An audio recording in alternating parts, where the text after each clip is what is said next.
Salut les gars, j'espère que vous allez bien. Bienvenue sur la chaîne du Big H. Alors aujourd'hui, on va compléter un peu cette histoire qui s'écrit chaque jour et à chaque vidéo. Bien évidemment, c'est vrai que je ne suis pas très régulier, je ne pose pas chaque semaine ni chaque jour, mais je préfère poster dans un intervalle d'un mois. Comme ça, au moins, j'ai assez de temps pour me focus sur mes activités, assez de temps pour vivre, assez d'expérience pour évoluer. Et comme ça, lorsque je fais des vidéos, c'est pour vraiment vous partager tout ce que j'ai eu à vivre durant ces mois, ces semaines-là et tout ce que j'ai pu apprendre. Comme ça, la vidéo est un peu plus consistante et je pense que c'est beaucoup mieux comme ça. Donc, on s'est laissé la dernière fois sur une vidéo. Le titre de la vidéo, c'était Réussir sa vie ou réussir dans la vie. Et je vous disais que c'était vraiment mieux de réussir sa vie plutôt que de juste réussir dans la vie. Quand tu réussis ta vie, c'est que tu as réussi dans la vie et que tu as réussi sur les autres plans de la vie. Tu vois, réussir dans la vie, c'est que tu as un bon travail, etc. Tu t'en sors bien, tu vois. Mais après, si tu n'as pas de famille, si tu n'es pas heureux, si tu n'es pas épanoui, tu vois, tout ça, ça compte pour que dalle, même si tu as de l'argent, tu vois. Réussir sa vie, c'est complètement réussir sur tous les plans, spirituels, en relation de couple, peu importe. Alors, dans cette vidéo, on va repartir un peu sur une explication de mon avancée. Comme je vous disais, il y a beaucoup de mes collaborateurs qui m'ont laissé tomber en cours de route. Et donc, du coup, là, je suis un peu dans une phase où j'étais dans une phase où je devais beaucoup me remettre en question et remettre en place de nouvelles stratégies. Je vous ai fait comprendre que je voulais bien aller dans les écoles, ok, pour parler de blockchain, pour que plus de gens comprennent ce que c'est, etc. Et pour que ça me donne de la visibilité. Mais malheureusement, il y a eu beaucoup de limites, etc., notamment à cause de mon âge, notamment à cause de beaucoup de paramètres qui font que ces personnes-là ne me trouvaient pas crédible pour venir parler à d'autres étudiants de blockchain ou bien de technologie. En parallèle de ça, je travaille, bon, j'ai signé un contrat avec une entreprise de formation et voilà, je donne cours là-bas, etc. Bon, ça c'était pour ceux qui étaient de la dernière vidéo. Maintenant, entre-temps, il y a beaucoup de choses qui ont évolué, ok? Déjà, par rapport à Crypto Afrique Future, je ne me focus plus uniquement sur le fait de mettre en place une stratégie. J'ai mis en place une stratégie, mais sauf que là, c'est une stratégie un peu plus pensée, un peu plus long terme, un peu plus réfléchie. C'est-à-dire que je suis en train de mettre en fait en place un écosystème, tu vois. De base, ce que je voulais, c'est quoi? C'est que je voulais attirer de la visibilité sur moi directement. Mais c'était une grosse erreur en fait. Ça veut dire que quand je voulais aller dans les écoles, faire des conférences, signer des partenaires avec les écoles pour donner des cours blockchain, etc. C'est un peu comme l'année dernière lorsque je voulais directement contacter des influenceurs comme Philippe Simo, l'investisseur africain, ou bien Stéphanie Bida pour qu'ils parlent de ma formation blockchain sur leurs réseaux sociaux. En fait, j'étais pas prêt à ce moment-là. J'étais pas prêt du tout à faire ça. Parce que si jamais ils le faisaient, si jamais ils acceptaient, ben, je devais avoir plein de personnes qui devaient venir pour bénéficier de la formation. Déjà, la formation n'était pas terminée dans un premier temps. Dans un second temps, je n'avais pas toutes les connaissances que j'ai aujourd'hui. Du coup, c'était un mal pour un bien. Parce que franchement, j'aurais plus gaspillé ma crédibilité qu'autre chose si à ce moment-là, ces influenceurs avaient accepté de faire la promotion de ma formation. Et c'est exactement la même chose qui s'est reproduit là lorsque je ne faisais que vouloir aller vers les écoles et donner des cours. C'était pas la bonne chose à faire. Pourquoi? Parce que je n'étais pas prêt. Je ne suis pas prêt encore à recevoir beaucoup de visibilité, recevoir beaucoup de personnes qui viennent vers moi. Et ça, j'ai fini par le comprendre. Voilà pourquoi j'ai mis en place une nouvelle stratégie qui est un peu plus axée sur le fait de travailler d'abord sur ma valeur personnelle, travailler sur le contenu que j'ai à proposer, travailler sur ce que j'ai à proposer aux gens. Ok?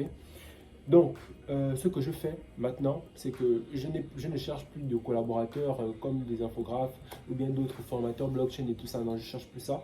Là, je travaille seul. Ça veut dire que sur tous les canaux que j'ai, je vous ai dit que j'avais lancé un compte TikTok où je partageais de la musique, etc. Donc, j'ai maintenant deux comptes TikTok que je gère en plus de Crypto Afrique Future, etc. Tout, je fais en sorte de le gérer moi-même. Et en fait, le truc, c'est quoi? C'est que l'écosystème que je vais mettre en place, c'est un écosystème qui sera vraiment complet. Déjà, pour commencer, j'ai créé le site internet cryptoafriquefuture.com que vous pouvez aller justement consulter juste en bas de la description. Et c'est un site internet justement qui partage en fait tout ce qu'il y a à savoir sur la blockchain. Du coup, quand tu vas sur cryptoafriquefuture.com, j'avais l'idée de créer le site depuis, tu vois. Et j'avais d'ailleurs créé le site l'année surpassée. J'avais créé un site l'année passée ou l'année surpassée. Malheureusement, lorsque j'ai créé ce site-là, la plateforme sur laquelle j'ai créé le site, donc Ionos, a fermé le site parce que j'étais au Gabon. Donc Ionos, apparemment, c'était un hébergeur français. Et vu que j'étais pas en France et que j'étais au Gabon, ils ont fermé l'hébergement et ils ont également fermé le site. Du coup, il fallait que j'attende un an avant de récupérer le nom de domaine cryptoafriquefuture.com. Donc, tout ce temps, en fait, j'étais en train de me poser la question de savoir si je crée le site, qu'est-ce que je vais donner comme valeur à ce site? Pourquoi est-ce que des gens voudront aller sur le site cryptoafriquefuture? Avant, quand j'ai créé ce site, il n'y avait rien. Tu vois, c'était juste des informations qui expliquaient brièvement c'était quoi la blockchain. C'était juste, comment dire, une présentation de ce qui était cryptoafriquefuture, sachant qu'à cette époque-là, je n'avais pas encore l'idée claire de ce qui était cryptoafriquefuture. Tu vois, j'étais encore vraiment en train de tituber. Je ne savais même pas encore ce que je voulais faire concrètement avec cryptoafriquefuture et je n'avais pas encore les compétences que j'ai aujourd'hui. Du coup, c'était mal pour un bien le fait que ce site-là soit parti. Ok? Voilà pourquoi à chaque fois que quelque chose m'arrive comme malheur, je ne m'attarde pas dessus. Parce que je sais que tout arrive pour une raison et que c'est peut-être plus tard que je comprendrai la raison pour laquelle c'est arrivé. Ok? C'est vraiment mon mindset et je vous invite aussi à adopter ce mindset-là. Du coup, lorsque le site est tombé, j'étais en train de me poser maintenant pendant tous ces un an la question de savoir qu'est-ce que je vais faire pour que lorsque j'aurai le site cryptoafriquefuture, les gens puissent aller vers cryptoafriquefuture, aller sur ce site-là parce qu'il y a une raison d'y aller. Avant, il n'y avait pas de raison d'y aller, franchement. À part pour dire oui, allez-y trouver une formation sur cryptoafriquefuture, mais il n'y avait aucune raison d'y aller. Même côté référencement, c'était nul, tu vois. Alors que là, j'ai eu l'idée justement de créer un blog. Ça veut dire que sur le site cryptoafriquefuture.com, il y a la possibilité justement de retrouver des articles de blog sur la blockchain. Ça veut dire que si quelqu'un veut des informations par rapport à la blockchain, veut savoir c'est quoi la blockchain et veut avoir des informations plus spécifiques par rapport à quelque chose dans la blockchain, que ce soit comment est-ce que la blockchain influence la santé, que ce soit comment la blockchain influence le développement web, que ce soit c'est quoi un NFT, c'est quoi un smart contract, c'est quoi un optimistic rollup, c'est quoi, peu importe, sur le site ils peuvent trouver ça à travers des articles, tu vois. Du coup, maintenant, lorsque je veux inviter des gens à aller sur cryptoafriquefuture, c'est par rapport à des articles, c'est par rapport à des informations qu'ils peuvent trouver là-bas. Non seulement il y a un blog, mais c'est un blog contributif et participatif. Ça veut dire que si jamais vous êtes un expert blockchain par exemple, ou bien vous avez des compétences dans le domaine et que vous voulez partager ce que vous savez, sur le site cryptoafriquefuture, vous avez la possibilité vous aussi de poster vos propres articles de blog. Et ça fait en sorte que vous pourrez inviter votre communauté, si vous êtes acteur de la blockchain, à venir lire votre article sur cryptoafriquefuture.com, ceux qui emmènent encore le trafic et ceux qui augmentent l'utilité du site. Tu vois? Et là, il y a une utilité concrète. Et vu qu'il y a beaucoup de mots-clés qui vont être mis sur le site, ça fait que le référencement avec le temps, le site ici va monter dans les moteurs de recherche et peut-être quand on tapera Crypto Afrique, on verra directement cryptoafriquefuture. Donc c'est ça en fait. Et sur ce site également, j'ai mis un chatbot, Harley AI. J'ai mis mon nom justement pour que justement quand les gens écrivent au chatbot, ils ont l'impression de m'écrire à moi, tu vois. Donc j'ai formé le chatbot pour que le chatbot puisse répondre à toutes tes questions spécifiques à la blockchain. Donc si tu vas parler à Harley AI, je lui pose la question spécifique. Bon, moi j'ai lu l'article sur les NFT, mais je n'ai pas compris c'était quoi un NFT. J'ai envie que tu m'expliques ça avec des termes plus simples. Harley AI, le chatbot que j'ai mis sur le site, il pourra t'expliquer de façon plus simple c'est quoi justement le NFT, tu vois. Donc ça c'est des avantages vraiment intéressants. Et après il y a maintenant les informations sur l'entreprise, c'est quoi cryptoafriquefuture, etc. Qu'est-ce qu'on propose comme service. Mais ça c'est secondaire. J'ai également ajouté sur le site, comment dire, un quiz. Ça veut dire que lorsque quelqu'un vient sur le site et qu'il connaît déjà la blockchain, qu'il en sait déjà suffisamment, j'ai la possibilité de rediriger en fait ces personnes-là vers le quiz pour qu'ils puissent réaliser à travers le quiz qu'en fait il y a beaucoup de choses qu'ils ne savent pas encore. Après, s'il y a des experts, ce sera tant mieux aussi. Donc vraiment c'est intéressant parce que sur le site, je peux maintenant mettre en place plusieurs choses. Avant, je n'avais pas la compétence de développeur, donc je ne pouvais pas développer ce type de site à moi-même. Là, j'ai pu développer ce site moi-même, je mets en place toutes les fonctionnalités, je fais évoluer le site avec le temps, etc. Et après, dans de prochaines vidéos, je vais vous expliquer pourquoi est-ce qu'il faut avoir la mentalité de hacker. Parce que moi, aujourd'hui, je ne me considère pas comme étant un développeur. Je me considère comme étant un hacker. Un hacker, ce n'est pas forcément celui qui pirate les gens. Un hacker, en fait, c'est celui qui arrive à trouver des solutions à n'importe quel problème. Ça veut dire que même s'il n'a pas la compétence pour faire quelque chose, il arrive à trouver le moyen de faire la chose, tu vois. Et pour ça, il faut vraiment avoir un certain mindset de se dire que tout est possible. Il suffit juste de savoir chercher. Parce qu'aujourd'hui, avec Internet, je vous assure que les informations et la connaissance est partout. Vous n'avez aucune excuse pour dire que oui, je ne peux pas faire ceci parce que je n'ai pas cela. Il n'y a plus besoin d'argent pour faire ce genre de choses, pour lancer des sites. Il n'y a plus besoin d'argent. Aujourd'hui, il faut juste être curieux, aimer apprendre, avoir la soif de connaissances et surtout, savoir garder son focus pour rester sur une seule tâche pendant un long moment, de faire cette tâche de A à Z et ensuite aller vers autre chose. Si tu n'arrives pas à garder le focus et que tu es tout le temps distrait par les notifications de ton téléphone, ce sera difficile pour toi de mener quelque chose de bien de A à Z en fait. Du coup, j'ai lancé le site et c'est l'une des pierres angulaires de l'écosystème que je crée. Parce que là maintenant, imaginons que je parte faire une conférence dans une école ou peu importe. Là, j'ai la possibilité de dire oui, je suis expert blockchain, formateur, etc. etc. J'ai d'ailleurs créé un site internet qui vous permet de pouvoir trouver des arts. Est-ce que vous voyez un peu le poids que ça donne? Alors qu'avant, ben, je pouvais juste aller parler de mes compétences, dire que j'ai formé tel nombre de personnes, point. Bon, qu'est-ce que tu as réalisé dans la blockchain? Quelles sont les actions concrètes que tu as posées? Il n'y en avait pas. Et ce qui fait que mon poids, j'ai pas de poids en fait, j'ai pas encore de poids par rapport à mes actions concrètes dans le domaine de la blockchain. Du coup, moi j'ai pu réaliser là que tant que je n'ai pas ce poids-là, la nature ne me laissera pas gaspiller les opportunités que j'ai en faisant ma grosse promotion et après quand les gens viennent vers moi, je ne réponds pas aux critères, je ne réponds pas aux attentes. Est-ce que vous voyez? J'ai compris ça. Maintenant, je travaille sur moi au max. Ça, c'est la première partie de l'écosystème. Ensuite, je suis en train de créer en fait, je suis en train d'écrire un livre aussi. Un livre permettant justement de faire en sorte de toucher une certaine cible. Donc des personnes qui sont sceptiques par rapport à la blockchain hein, et qui aimeraient justement savoir, bon pas qui aimeraient forcément savoir, mais il y a beaucoup de personnes, je vais dire 50% de la population gabonaise a vécu en fait des arnaques ou bien à des proches qui ont subi des arnaques par rapport aux crypto-monnaies.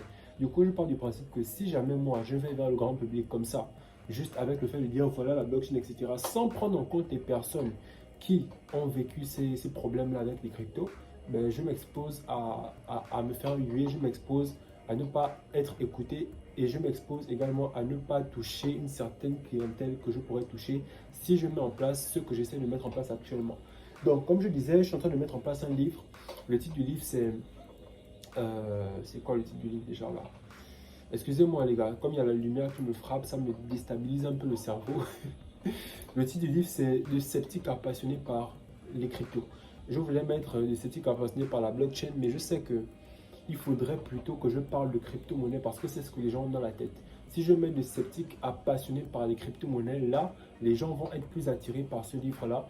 Et à l'intérieur du livre, maintenant, je pourrais développer un peu plus les aspects de la blockchain pour qu'à la fin, les gens comprennent que c'est vraiment un écosystème et une opportunité énorme qui ne se limite pas seulement à l'aspect financier que l'on nous montre et qui a servi à ce qu'on les arnaque. Donc, en grosso modo, voilà.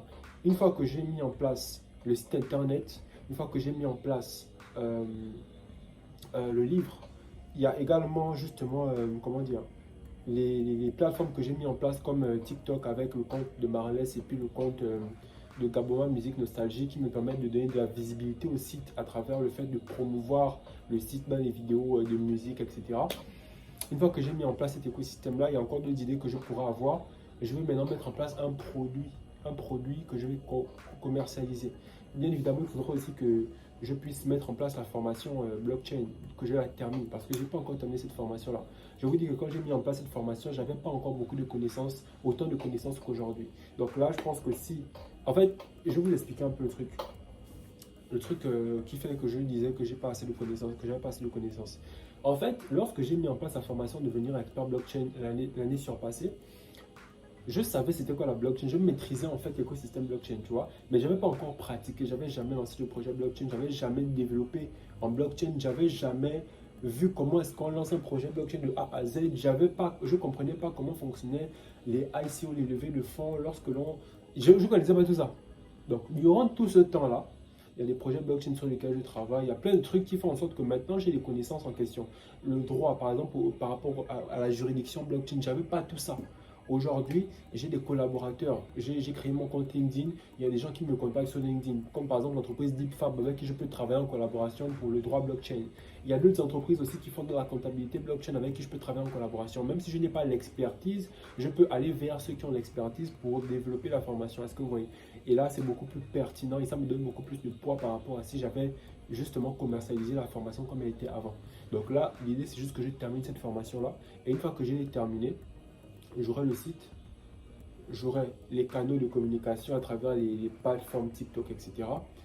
J'aurai le livre que je suis en train d'écrire, j'aurai également la formation et j'aurai le produit que je vais mettre en place. Le produit que je vais mettre en place, en fait, c'est quoi? C'est une plateforme d'intermédiation, d'affiliation. Ça veut dire que je vais mettre en relation les revendeurs de crypto-monnaies et les gens qui veulent acheter des crypto-monnaies. Parce que malheureusement, au Gabon, les gens ne pensent pas que c'est possible en fait d'acheter des crypto-monnaies. Mais malheureusement également, pour ceux qui peuvent acheter des crypto-monnaies, ils sont obligés d'aller vers un particulier, vers une personne, ok, pour acheter des crypto-monnaies. Moi, j'ai envie de faire en sorte que les gens puissent acheter des crypto-monnaies à travers une entreprise. Si je mets par exemple en place cette plateforme-là, ce sera une application mobile. Les gens pourront justement se connecter à l'application, aller voir, un peu comme le P2P qui était dans Binance. C'est le même principe que j'ai envie de répercuter, mais de façon locale pour que les gens puissent payer par mobile money, Airtel Money, etc. Et ça, ce sera le premier produit que l'on va commercialiser en plus de la formation. Est-ce que vous voyez un peu que là, j'aurai du poids, j'aurai la formation, j'aurai le site, j'aurai les différents canaux, j'aurai le livre. Là, quand je me présente devant des gens et que je dis que oui, je suis expert blockchain, j'ai fait ça, ça, ça, c'est pertinent parce qu'il y a plein de choses que j'ai mis en place, il y a plein de choses sur quoi j'ai travaillé en amont. C'était pas comme ce que je voulais faire là, je voulais aller trop vite et je devais me brûler les ailes. Donc, franchement, les gars, il faut toujours prendre le temps de travailler sur soi. Moi, j'ai appris ça là. C'est vraiment la leçon que j'ai eu à apprendre de tous ces mois qui sont passés. C'est du temps perdu, mais ce n'est pas du temps perdu pour rien parce que j'ai pu apprendre cette leçon. Et j'espère que maintenant que je sais ce que j'ai appris là, je pourrai maintenant décoller comme il se doit. Voilà. Peut-être qu'il y a encore des choses que je n'ai pas encore su saisir, mais au fur et à mesure, en tout cas, je vous ferai le briefing de tout ça. Donc, je pense que j'ai fait le tour, les gars. Il y a beaucoup de choses à mettre en place. Franchement, il y a beaucoup de choses. Ah oui, j'ai oublié. Hormis tout ce que je vous ai cité, il y a également le fait que je vais mettre en place en fait un écosystème de formation gratuite. Parce qu'en fait, ce que j'ai envie, c'est que les gens en fait puissent trouver le maximum de contenu gratuit. Parce que si les Américains et les anglophones se développent autant, c'est parce que le contenu gratuit, ils ne sont pas radins avec. Ça veut dire que si tu es concentré, tu peux totalement devenir un expert blockchain rien qu'en regardant du contenu gratuit. Moi, je suis autodidacte. J'ai appris la blockchain rien qu'en regardant des vidéos YouTube, rien qu'en regardant des longs podcasts, etc. Mais ça, c'est du temps. C'est du temps, de l'énergie, de la recherche, de la réflexion à mettre dedans. Parce qu'il faut croiser les informations. Il ne faut pas juste te baser sur une seule formation, sur une seule personne. Il faut croiser les informations, etc. Et c'est ce qui te permet de mûrir ton expertise avec le temps. Mais ça m'a pris combien? Ça m'a pris 2 ans. 2 ans, 3 ans. Ça m'a pris 4 ans. Parce que je continue d'évoluer pour avoir le niveau que j'ai aujourd'hui. Alors qu'aujourd'hui, il y a des personnes qui peuvent bénéficier de ça gratuitement à travers mes contenus gratuits. Parce que je vais faire en sorte que tout ça soit gratuit. Maintenant, après, si les gens veulent être aiguillonnés, si les gens veulent être accompagnés, là maintenant ce sera payant parce que l'accompagnement nécessitera maintenant mon temps, ma présence, etc. Et c'est là que je vais faire payer à travers ma formation payante. Mais sinon, le maximum de contenu sera gratuit, que ce soit en développement blockchain. Déjà que là, il y a une formation blockchain gratuite. Il y a une formation en droit blockchain qui est en train d'arriver, il y a une formation en comptabilité blockchain qui va arriver, il y a une formation en développement blockchain qui va arriver. Après, s'il y a d'autres formations qui vont venir après, ok, je vais le faire. Mais l'idée vraiment, c'est que voilà, on va professionnaliser le tout, on va faire en sorte que l'écosystème blockchain africain se développe au max. On va travailler. Et moi, je vous dis les gars, avant mes 25 ans, je serai millionnaire en euros ou en dollars. Donc, on se retrouve justement dans la prochaine vidéo. J'espère que cette vidéo aura pu être inspirante pour vous, pour les personnes qui traversent en ce moment les mêmes choses que moi, les mêmes épreuves que moi. Dites-vous toujours que c'est possible. Il y a toujours une raison pour laquelle ce qui vous arrive, vous arrive. Donc, vous ne devez pas vous décourager. Vous devez toujours continuer à croire en ce que vous faites, peu importe les vents et marées. Vous devez juste avancer. Comprenez que dans tout, il y a toujours ce facteur chance. La chance, ce n'est pas vraiment la chance, c'est juste que c'est la nature en fait qui vous envoie des signes et il faut que vous soyez attentif à ces signes. Il y a le monde physique, mais il y a aussi un monde supérieur et tout se passe d'abord dans le monde supérieur avant de se passer dans le monde physique. Vous devez toujours être conscient de ça. Et ce n'est qu'en étant conscient de ça que vous allez voir que peu importe ce qui vous arrive, il y a toujours une raison. Ok les gars? Donc on se retrouve dans les prochaines vidéos. C'était Harley de la chaîne de Big H. Peace les gars.